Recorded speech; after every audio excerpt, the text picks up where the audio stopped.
एक ऐसा क्षेत्र है जिसमें कोई टेक्नोलॉजी की जरूरत नहीं, ये एक ऐसा क्षेत्र है जिसमें कोई हाईटेक लाने की जरूरत नहीं, ये एक ऐसा क्षेत्र है जिसमें लाकर हिंदुस्तान में कोई असेट्स बनाने की जरूरत नहीं।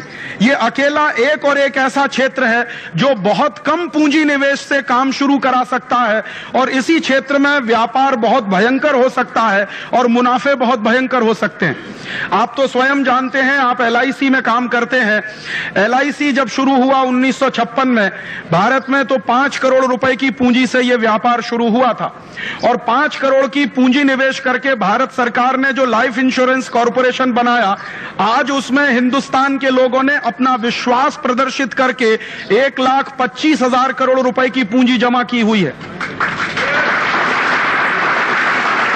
इस बात का अर्थ जरा गहराई से समझिए कि जो व्यापार हमारे देश में 5 करोड़ रुपए से शुरू हुआ, माने 5 करोड़ रुपए के इनिशियल पेड अप कैपिटल पर LIC का काम शुरू हुआ और आज उस LIC के पास फंड्स के रूप में हिंदुस्तान के लोगों ने अपना विश्वास प्रदर्शित करते हुए 1,25,000 करोड़ रुपए दे रखा है जो आपके पास जमा है।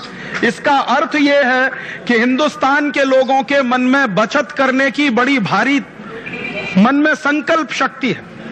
ये इस बात का प्रमाण है कि हिंदुस्तानी आदमी बचत करता है और अपने किए गए खून पसीने की कमाई के बचत को आपके पास रखता है। और आप भी क्या करते हैं, क्योंकि आप इस राष्ट्र के लिए बने हैं और ये राष्ट्र आपका है, आप इस राष्ट्र के हैं, तो आपके पास जो इस तरह की बचत आती है वो आप हिंदुस्तान के ही विकास के काम में लगाते हैं।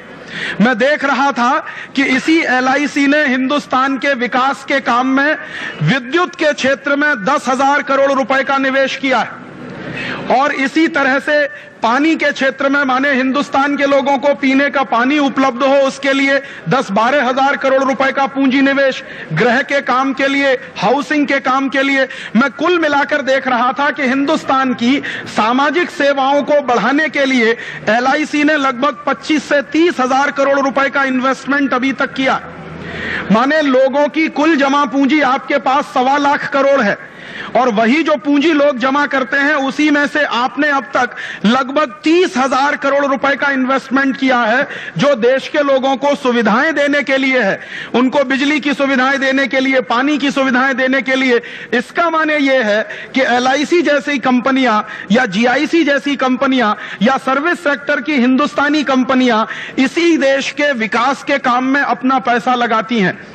और मैंने ये भी जाना और मुझे बहुत खुशी हुई कि आप जितना मुनाफा कमाते हैं उसमें से सिर्फ 5% भारत सरकार को जाता है, 95% मुनाफा आपके जो पॉलिसी धारक हैं उन्हीं में बट जाता है।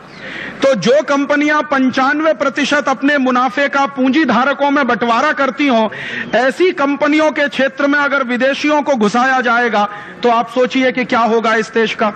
जो मुझे सबसे बड़ी चिंता होती है कि बीमा के क्षेत्र में अगर विदेशी कंपनियों को घुसाया भारत सरकार ने, तो हमारे देश की जनता की ये खून पसीने की कमाई की जो पूंजी है, जिसको हम डोमेस्टिक सेविंग्स कहते हैं, ये डोमेस्टिक सेविंग्स हिंदुस्तान के लोगों की जो आपके पास रखी हुई है, दुर्भाग्य से ये सारी की सारी डोमेस्टिक सेविंग्स अगर विदेशियों के हाथ में चली गई, तब हिंदुस्तान के विकास के लिए पैसा कहां से आएगा।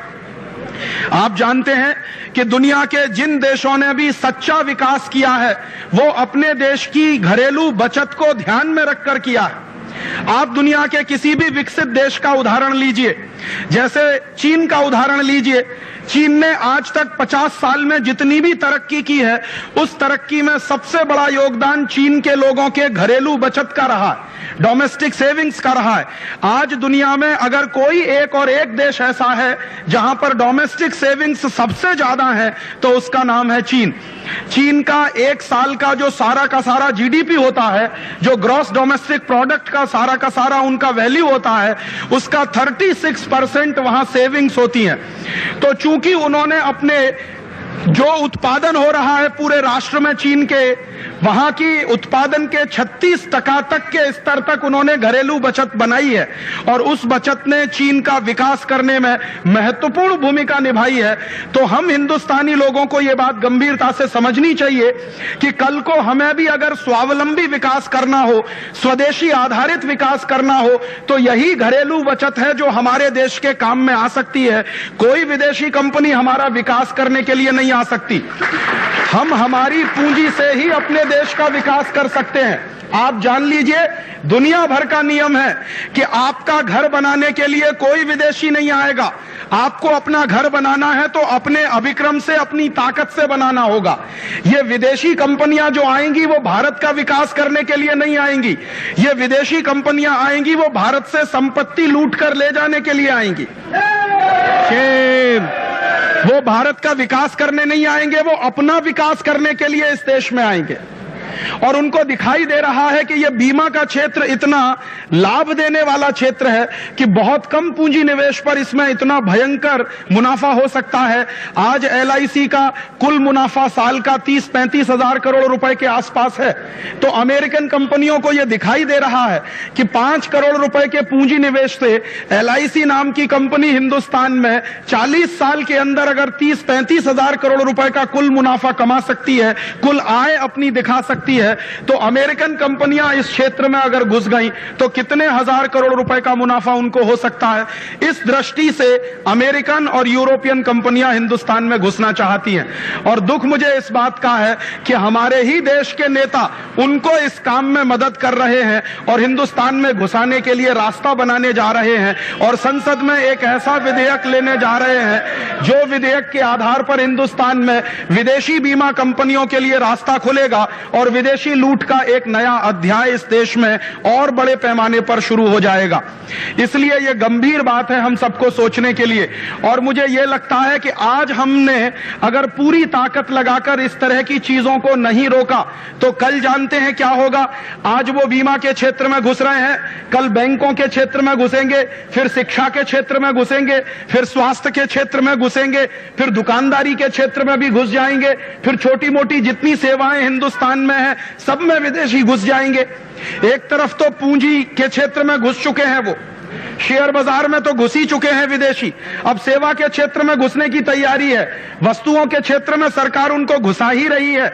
और मुझे जो दुख होता है ये जानते हुए कि अगर ये सारे के सारे क्षेत्र विदेशियों के हाथ में ही चले जाएंगे तो हम हिंदुस्तानियों को फिर क्या करने के लिए बचेगा। ये हम सबके लिए एक गंभीर प्रश्न है और ये हमारे अस्तित्व से जुड़ा हुआ प्रश्न है।